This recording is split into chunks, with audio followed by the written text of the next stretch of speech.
মানুষ হচ্ছে টিএসসিতে ত্রাণ সহায়তা করেছে।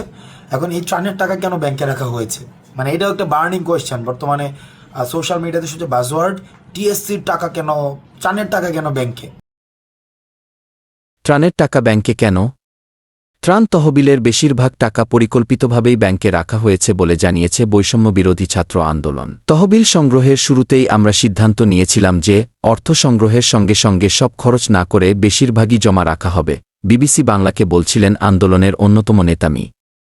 আব্দুল্লাহ। কিন্তু এমন সিদ্ধান্ত গ্রহণের পেছনে কারণ কি? কারণ আগের অভিজ্ঞতা থেকেই আমরা জেনেছি যে বন্যার মতো প্রাকৃতিক দুর্যোগের পরবর্তী ধাপে ক্ষতিগ্রস্ত মানুষগুলোর অর্থ সহায়তা বেশি প্রয়োজন হয়, বলেন এই সমন্বয়ক। বন্যার পানি নেমে যাওয়ায় এখন ওই অর্থ ক্ষতিগ্রস্তদের সহায়তায় ব্যয় করা হবে বলেও জানিয়েছেন তিনি। আরও আগে থেকেই আমরা ক্ষতিগ্রস্তদের বাড়িঘর নির্মাণসহ অন্য কাজগুলো করে দেওয়ার কথা ভাবছিলাম, কিন্তু আয় ব্যয়ের অডিট কমপ্লিট না হওয়ায় সেটা সম্ভব হচ্ছিল না, বলেন মি. আব্দুল্লাহ। নিরীক্ষা শেষ করে শিগগিরই তহবিলের সব অর্থ বন্যায় ক্ষতিগ্রস্তদের পুনর্বাসনে ব্যয় করার পরিকল্পনাও জানিয়েছে বৈষম্য বিরোধী ছাত্র আন্দোলন। এক্ষেত্রে ক্ষতিগ্রস্তদের পুনর্বাসনে সরকার যে তহবিল গঠন করেছে সেখানেই টাকাগুলো দেওয়া হবে।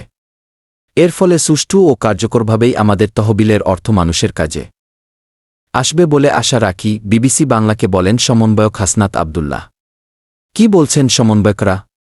বন্যার্তদের সহযোগিতার উদ্দেশ্যে গঠিত ত্রাণ তহবিলের যে 9,35 লাখ টাকা ব্যাংকে রাখা হয়েছে সেটি নিয়ে দুশ্চিন্তার কিছু নেই বলে জানাচ্ছেন বৈষম্য বিরোধী ছাত্র আন্দোলনের সমন্বয়করা।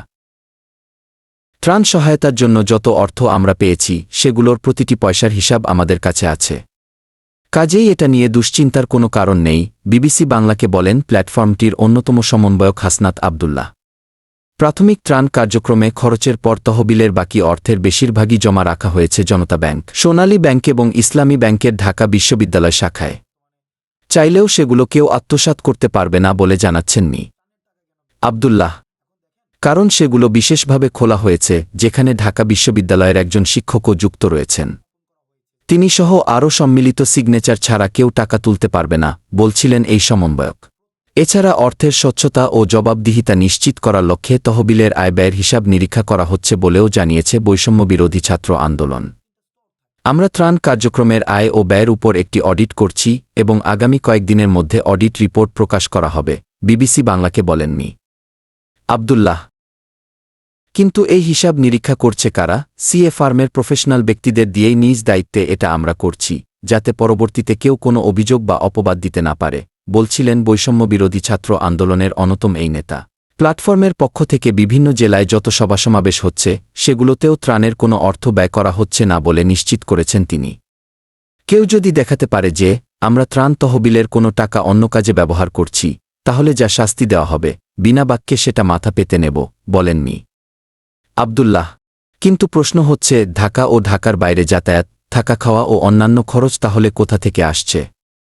বৈষম্য বিরোধী ছাত্র আন্দোলন শুরু করার পর থেকেই সাধারণ মানুষ স্বেচ্ছায় আমাদের সহযোগিতা করে আসছেন, এখনও করছেন, বলেন মি. আব্দুল্লাহ। তবে কারো কাছ থেকে কোনো অর্থ সহায়তা নেওয়া হচ্ছে না বলে দাবি করেছেন তিনি।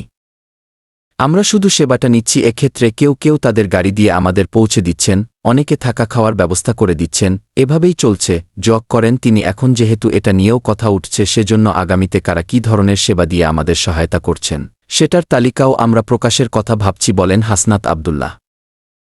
আমাদের সাথে থাকার জন্য ধন্যবাদ। কি সকল খবর সবার আগে পাওয়ার জন্য আমাদের চ্যানেলটা সাবস্ক্রাইব করুন। Faridul Islam, green TV 24।